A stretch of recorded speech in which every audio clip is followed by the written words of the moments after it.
Savannah. And I'm Darren. You'll be happy to hear that the weather is going to be 30 degrees for the next few days. That's right, Darren. In fact, we're expecting... we bring you breaking news. A known microbe is causing crucial illness throughout all of Lethbridge. We've just been informed that the microbe is Cryptococcus neoformans. It's a fungus, and more specifically, a spherical yeast. It's 2 to 4 micrometers in diameter, and extends to 25 micrometers in diameter when the capsule is formed around it.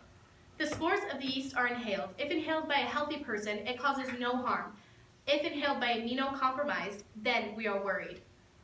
Though that includes those who have AIDS, HIV, Hodgkin's disease, or are taking chemotherapy drugs for cancer treatment. As Savannah said, the disease is inhaled. Bird feces ends up in the soil and then is inhaled by humans. This affects the lungs and the central nervous system. If you're experiencing any symptoms of extreme cough, shortness of breath, fever, or pain, then you might be infected with C. neoformans.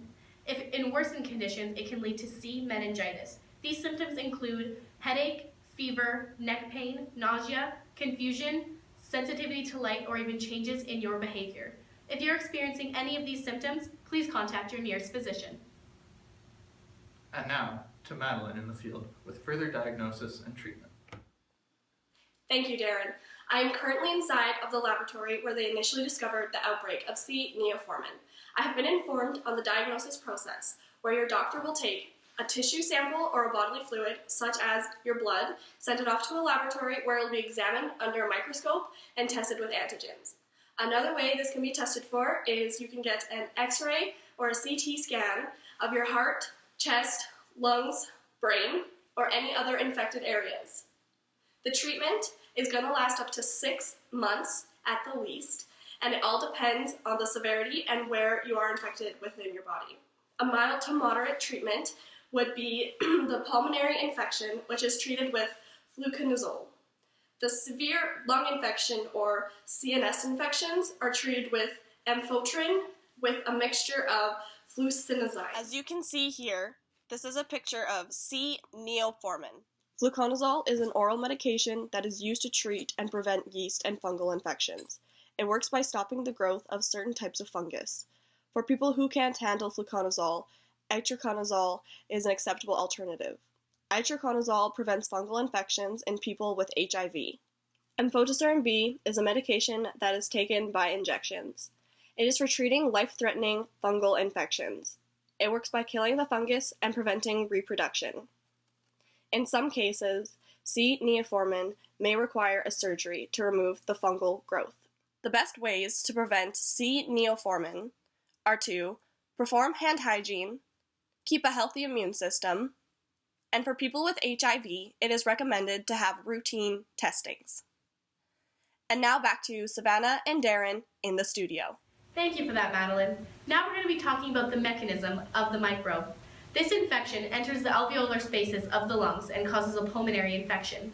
The microbe can undergo sexual reproduction, so it is continually spreading until treated. Because of the appropriate small size of the spores, it can easily end up into the small areas of the lungs.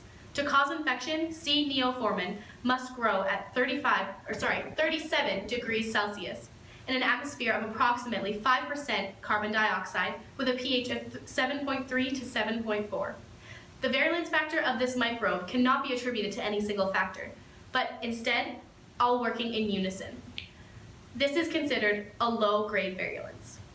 Worldwide statistics indicate that 1 million people worldwide with HIV and AIDS will be affected by this disease each year.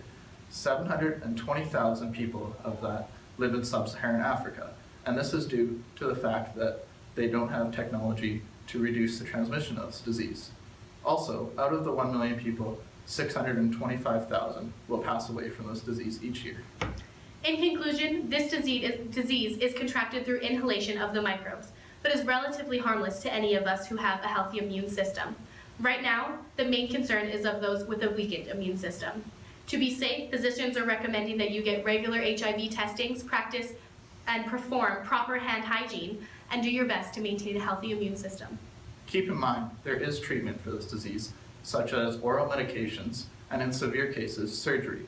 Physicians can also test for this disease through bodily fluid samples and through x-rays. Remember, if you're experiencing any symptoms of shortness of breath, chest pain, fever, or cough, contact your nearest physician as soon as possible.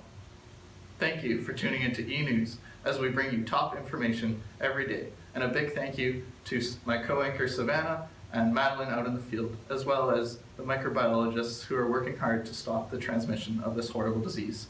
Stay classy, Lethbridge.